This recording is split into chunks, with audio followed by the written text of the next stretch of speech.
Good morning, students. In our previous class, we have studied our grammar section, and now we are starting our textbook, our books. We are going to start our first chapter. Our first chapter is सत कर्तव्य. ये एक कविता है और इस कविता में ये बताया गया है कि हमारे जीवन में अच्छा कर्तव्य क्या है और हमें हमेशा अपने कर्तव्य पर रहकर ही कार्य करना चाहिए।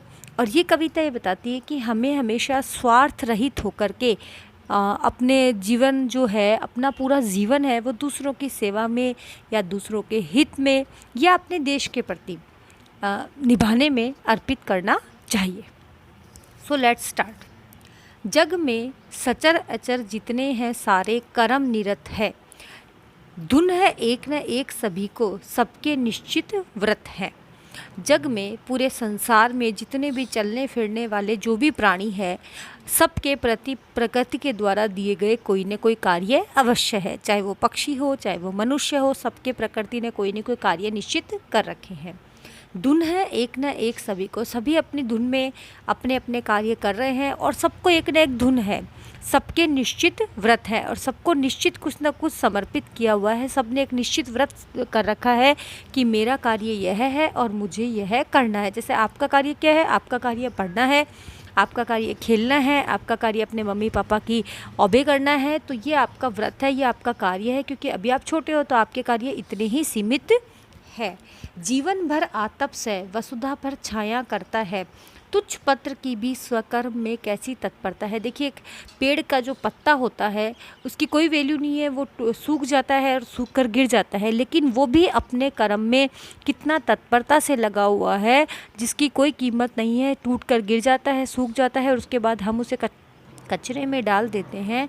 तो वो तुच्छ पत्ता भी अपने जीवन भर आतप सह, यानी तेज और धूप और गर्मी सहन करके और हमेशा इस धरती पर छाया करता है। जो पेड़ है वो क्या करते हैं? पेड़ क्या करते हैं?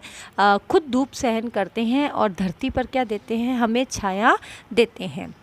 रवि जग में शोभा सरसाता, रवि मतलब सूर्य। सूर्य इस संसार की शोभा है। हमें सुबह सुबह सूर्य से ही पता चलता है कि दिन निकल आया है, रोशनी हो गई है। अब हम बैठे हैं, हमें चारों तरफ रोशनी दिखाई दे रही है। वो किस वजह से? वो सूर्य की वजह से ही रोशनी दिखाई दे रही है। सोम सुधा बरसाता, और रात के समय जो चंद्रमा है वो क्या करता है? अमृत बरसाता है। सब है लगे कर्म में, तो सूर्य हो, चंद्रमा हो, मनुष्य हो, पशु पक्षी हो, जानवर हो, सभी अपने अपने कर्मों में लगे हुए हैं। कोई निष्क्रिय दृष्टि ना आता, कोई भी ऐसा हमें दिखाई नहीं देता है जो अपने कर्म से विरत है या अपना कर्म नहीं कर रहा है उद्देश्य नितांत तुच्छ तृण के। एक तुच्छ तो तिनका है, उसका भी एक बहुत बड़ा, उसका जो छोटा सा जीवन होता है, हम 1 मिनट में उसे तोड़ देते हैं, उसका भी जीवन में बहुत बड़ा महत्व है। उसी पूर्ति में वह करता है अंत कर्म में तन का। और जो तिनका है, जब उसका अंत हो जाता है तो वो अपना तन जो है वो भी अपना कर्म करते हुए वो तन का अंत वही करता है। एक तिनके का कितना महत्व है। जब लकड़ी जो है या जो तिनका है उसका भी जीवन जो बहुत छोटा होता है, लेकिन अंत जो है, हमारा जो तन है, उसका अंत भी उसके द्वारा ही होता है। तुम मनुष्य हो, अमित बुद्धि विलसित जन्म तुम्हारा। और तुम तो क्या हो? तुम तो एक मनुष्य जीवन में जन्म लिया है तुमने। तुम्हारे पास बहुत बड़ी बुद्धि है, तुम बहुत विलसित हो, तुम सब सुविधाएं अपने पास मौजूद करवा सकते हो। क्या उद्देश्य रहित जग में तुमने कभी विचारा? क्या तुमने ये कभी विचार किया है कि इस संसार में तुम्हारा क्या उद्देश्य है? बुरा न मानो, तुम इस बात का बुरा न मानो। एक बार सोचो, तुम अपने मन में क्या कर्तव्य समाप्त कर दिया तुमने निज जीवन में?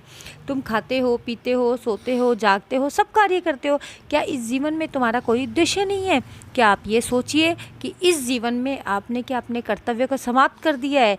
ये कहते हैं कि आप उठिए, जागिए, प्रकृति के प्रति अपने कर्तव्य को पूरा कीजिए। योर टुडेज होमवर्क है, मैं आपको कुछ शब्दार्थ दे रही हूँ। I am giving you some शब्दार्थ। कठिन शब्द है जिनके अर्थ आपको नोटबुक में लिखने हैं और ये मुझे सेंड करने हैं। यस।